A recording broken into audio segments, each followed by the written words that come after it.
Pharmaceutical word से ही पता लग रहा है कि pharmaceuticals by using radio active elements. Radio का मतलब होता है रेडियो एक्टिव सब्सटेंसेस। फार्मास्यूटिकल्स का मतलब होता है फॉर्मुलेशन ऑफ मेडिसिन। जब हम रेडियो एक्टिव एलिमेंट्स का इस्तेमाल करते हैं मेडिसिन के बनाने में, डायग्नोसिस के या फिर उसका ट्रीटमेंट करने के लिए, तब फिर उसे कहते हैं radio pharmaceuticals. Properties of alpha beta and gamma radiation. Alpha particles consist करते हैं दो न्यूट्रॉन्स और दो प्रोटॉन्स। इन प्रोटॉन्स की ही वजह से हमें अल्फा पार्टिकल्स का इफेक्ट इलेक्ट्रिक फील्ड और मैग्नेटिक फील्ड में देखने को मिलता है। अल्फा पार्टिकल्स की जो स्पीड होती है वो स्पीड ऑफ लाइट की 10% होती है। इनकी जो पेनिट्रेशन पावर होती है वो फ्यू सेंटीमीटर्स ही होती है, जिसकी वजह से वो सिर्फ जो ह्यूमन की स्किन होती है, सिर्फ डर्मल लेयर, सिर्फ उसी तक ही वो पेनिट्रेट कर सकते हैं। बट इनका आयनाइजेशन पावर बहुत ज़्यादा हाई होता है और इनका साइज भी लार्ज होता है, जिसकी वजह से लो स्पीड होने के बाद भी ये जब हमारे बॉडी के टिश्यू पे स्ट्राइक करते हैं तो काफ़ी ज़्यादा डैमेज कॉज करते हैं। Beta particles. Beta particles fast moving electrons होते हैं या फिर पॉजिट्रॉन होते हैं।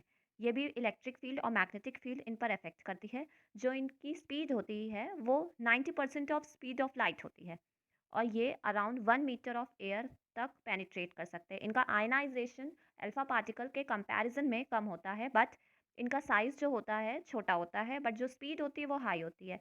तो जब ये हमारे किसी भी बॉडी ऑर्गन पर स्ट्राइक करते हैं तो ये डैमेज तो कम कॉज करते हैं as compared to alpha particles. But जैसे अल्फा पार्टिकल्स हमारे डर्मल लेयर पे अफेक्ट कर रहा था, बट ये हमारे डर्मल लेयर से अंदर वाले जो ऑर्गन्स होते हैं उन पे अफेक्ट करता है।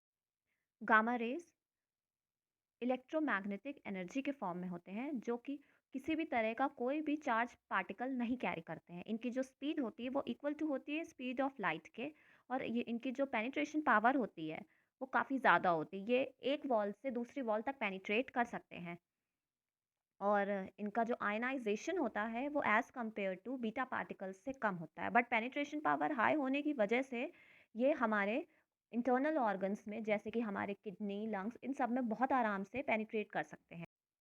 इस डायग्राम में हम देख सकते हैं एक अनस्टेबल एटम है जो कि कॉन्टिन्यूअस, जिसका डिसइंटीग्रेशन हो रहा है। इस डिसइंटीग्रेशन की वजह से ये अल्फा रेडिएशंस प्रोड्यूस कर रहा है और बीटा रेडिएशंस भी प्रोड्यूस कर रहा है और गामा रेडिएशंस भी प्रोड्यूस कर रहा है। इस डायग्राम में ये दिखाया जा रहा है कि जब एक एटम अनस्टेबल होता है तो वो किस किस तरह के रेडिएशंस प्रोड्यूस कर रहा है। Unit of radio activity Becquerel है, जो कि इसकी एसआई यूनिट है। ये साइंटिस्ट हेनरी बैकरल के नाम के ऊपर रखी गई है। क्यूरी जो है इसकी पुरानी यूनिट है, जो कि पाइनियर साइंटिस्ट जो थे जिन्होंने इसको फर्स्ट टाइम स्टडी किया था या देखा था, उनके नाम के ऊपर रखा गया है। मैडम क्यूरी और Pierre Curie. Half life radio active substances. Half life radio active substances की वो होती है जिसमें उसका जो ओरिजिनल अमाउंट है वो ओरिजिनल अमाउंट का वो 50% हो जाए, मतलब वो जो 100% था वो हाफ हो जाए उसका। इसको कैलकुलेट करने का फॉर्मूला है T half is equal to 0.693 by lambda. इस टेबल में कुछ रेडियो एक्टिव एलिमेंट्स की हाफ लाइफ दी गई है, जैसे आयोडीन 131 की 8 डेज है, स्टोनियम 90 की 29 ईयर्स है, सीजियम 137 की 30 ईयर्स है, रेडियम 226 की 1600 ईयर्स है, प्लूटोनियम 239 की 24,000 ईयर्स है, यूरेनियम 238 की 4.5 बिलियन ईयर्स है। सबसे ज़्यादा जो है हमारी थोरियम की 232 की 14 बिलियन ईयर्स है।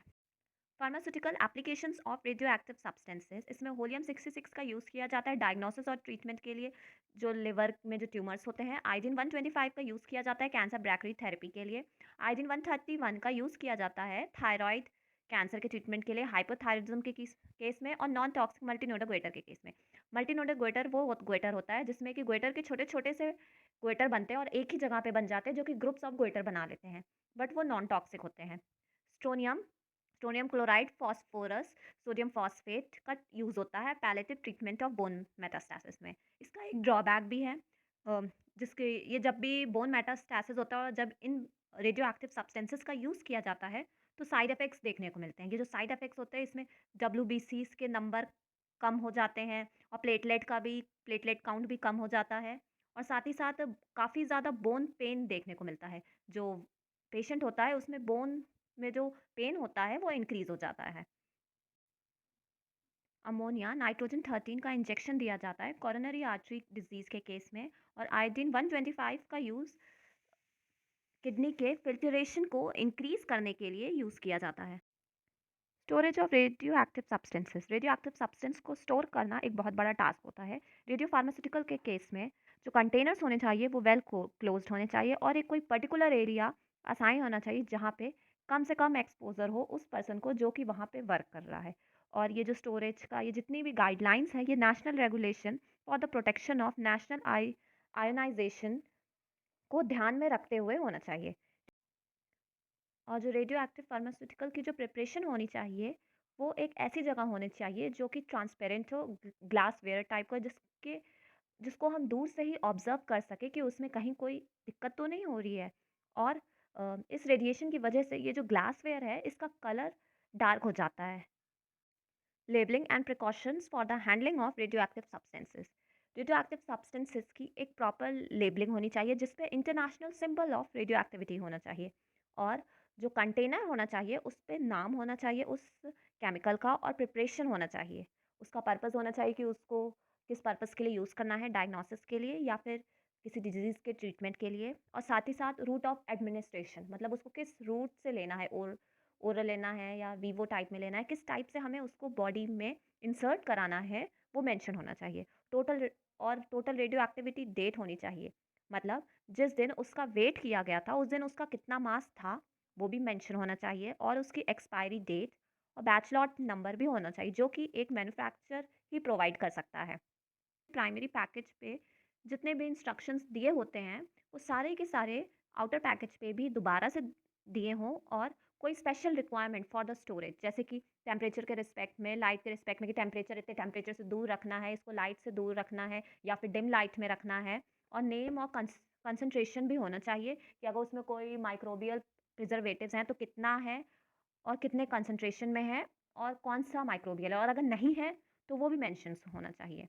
प्रिकॉशंस प्रिकॉशंस वो लेने चाहिए हमें जब हम रेडियो एक्टिव सब्सटेंस के साथ डील करें। जैसे रेडियो टॉक्सिसिटी हमेशा लो होनी चाहिए, हमें ऐसे रेडियो एक्टिव सब्सटेंस यूज़ करने चाहिए जिनकी रेडियो टॉक्सिसिटी कम है।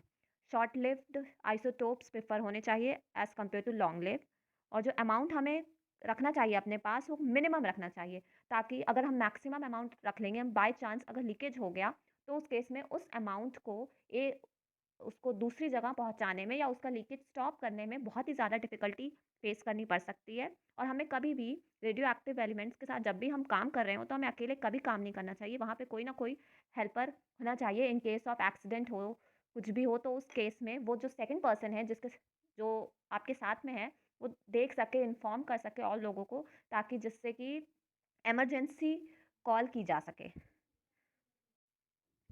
रेडियो एक्टिव एलिमेंट जहाँ पर भी हम यूज़ कर रहे हैं वहाँ पे एब्जॉर्बेंट मटेरियल होना चाहिए जो कि रेडिएशंस एब्जॉर्ब करता रहे। और जो भी पर्सन काम कर रहा है वो ग्लव्स, शू और लैब कोट पहना रहे, ताकि जो रेडिएशंस हैं वो उसके कांटेक्ट में कम से कम आए। और अप्रोप्रिएट रेडिएशन शील्ड्स होनी चाहिए और उस एरिया का और रेडिएशन का जो लेवल है उसकी प्रॉपर चेकिंग होनी चाहिए। और जो भी ऑब्जेक्ट्स हम यूज़ कर रहे हैं उनकी भी चेकिंग होनी चाहिए। और जो डिस्पोजल होना चाहिए रेडियो एक्टिव वेस्ट का वो अलग होना चाहिए। उसको हम नॉर्मली जैसे हम जो भी डस्टबिन्स यूज़ करते हैं उनमें ना फेंक के उनके लिए एक अलग से कंटेनर होना चाहिए जिसमें साफ साफ मेंशन्ड होना चाहिए कि इस डस्टबिन के अंदर रेडियो एक्टिव एलिमेंट्स या फिर रेडियो एक्टिव वेस्ट रखा हुआ है। Labels use on packages. Packaging में अलग अलग तरीके के लेबल्स यूज़ किए जाते हैं। जैसे रेडियो एक्टिव वाइट का यूज़ किया जाता है जहाँ पे एक्सट्रीमली लो लेवल का रेडिएशन होता है। रेडियो एक्टिव येलो टू, इसका इस्तेमाल वहाँ किया जाता है जहाँ पे लो रेडिएशन हो। रेडियो एक्टिव येलो, इसका इस्तेमाल वहाँ पे किया जाता है जहाँ पे रेडिएशन काफ़ी ज़्यादा हाई हो। और फिज़ल आप देख सकते हैं एक स्क्वायर टाइप का बना हुआ है जिसमें फिज़ल लिखा हुआ है, इसके अंदर कोई भी कलर नहीं है। फिज़ल का मतलब वो होता है कि ऐसे एलिमेंट जिनमें फिजन हो रहा है, बट वो फिजन तभी पॉसिबल है जब बहुत ही ज़्यादा लो एनर्जी के थर्मल न्यूट्रॉन्स उनके कांटेक्ट में आए, तब फिर वो रेडियो एक्टिव एलिमेंट्स जो है फिजन शो करे। और ये जो फिजन होता है ये चेन ऑफ फिजन होता है। तो ऐसे एलिमेंट्स जो रखे जाते हैं तो उन्हें एक अलग कंटेनर में रखा जाता है, उस पे ये मेंशन किया जाता है ये फिज़ल। और एम्प्टी, एम्प्टी भी एक लेबल यूज़ किया जाता है जिसमें जो पैकेट होता है वो पूरा का पूरा एम्प्टी होता है, बट उसमें माइन्यूट या बहुत ही ज़्यादा माइनर थोड़े बहुत रेडियो एक्टिव सब्सटेंसेस रह जाते हैं। Disposal of radio active substances. Radio active substances का जो डिस्पोजल है वो इसमें देख सकते हैं कि जब सरफेस के पास किया जाता है तो इसको काइंड ऑफ किसी कंटेनर में बंद किया जाता है जिससे जो रेडिएशंस हैं वो बाहर ना जा सकें। फिर उसको ग्राउंड में अंदर हम दबा देते हैं। फिर जियोलॉजिकल रिपॉजिटरीज में क्या होता है, इसका दो तरीके से होता है, एक ओपन होता है और एक सील होता है। ओपन रिवाइवेबल में ये होता है कि जो टनल टाइप का बनाया जाता है ग्राउंड में, जिसमें कि हम रेडियो एक्टिव सब्सटेंसेस आराम से हम उनके अंदर डिस्पोज कर सकते हैं, और ये जो होता है ये ओपन रहता है। और सील्ड में क्या होता है कि उसमें हम काइंड ऑफ टनल बनाते हैं जिसमें हम रेडियो एक्टिव सब्सटेंसेस ले जाके हम रख देते हैं और फिर उसको हम क्लोज कर देते हैं, ताकि कोई भी इंसान या कोई भी उसके कांटेक्ट में ना